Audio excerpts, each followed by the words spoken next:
Zer ondo pasa genuen joan den urtean. Hori urtebetetze festa. Bai, baina nik lotza pixka bat pasa nuen ere, mundu guztiaren aurrean jazten, eta kuleroak biztan. Emakumea, gaurko aurrak gauza hoiekin ez dira fijatzen. Nik kantzontziluak zulatuak nituen, eta inorretzen konturatu. Ha, zu beti bezain alproja.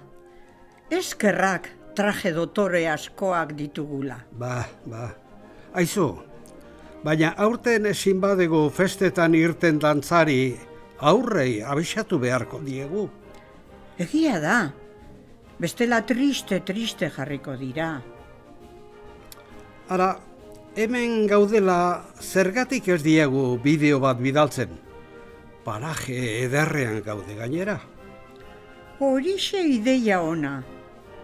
Ea, ni hasiko naiz.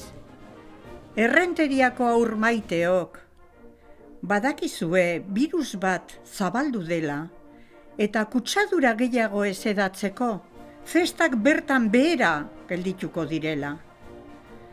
Pena handia da, baina osasuna aurretik jarri behar dugu. Ezin izango dugu zuekin kale jiran eta dantzan ibili, burua handiak eta txistularien laun. Ezin izango ditugu zuen txupetea jaso, ez da zuen desioak entzun.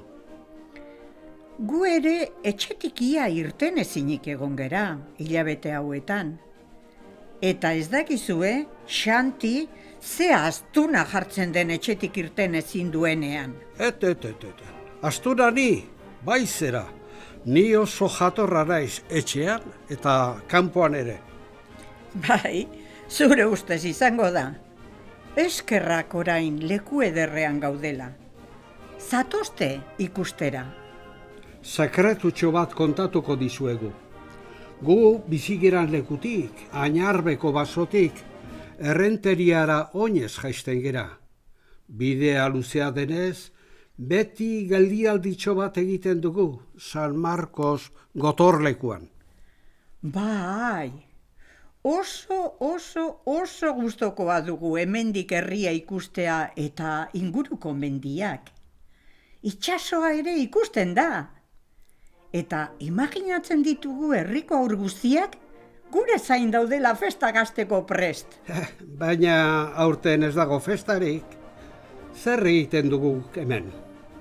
Zu hartaburu txamarra bazara, Hemen gaude herrirako bidean gaudelako. Ez dugu dantzarik egingo, baina aurrak triste jarriko dira gu ez bagaude. Aur maiteok ez egon triste. Aurten festarik ez izan arren, gu zuekin egongo gera urtero bezala. Nola, kale egin Madalenetan? Bidean gaude eta gertu. Aurki zuen ondoan izango gara zuei begira.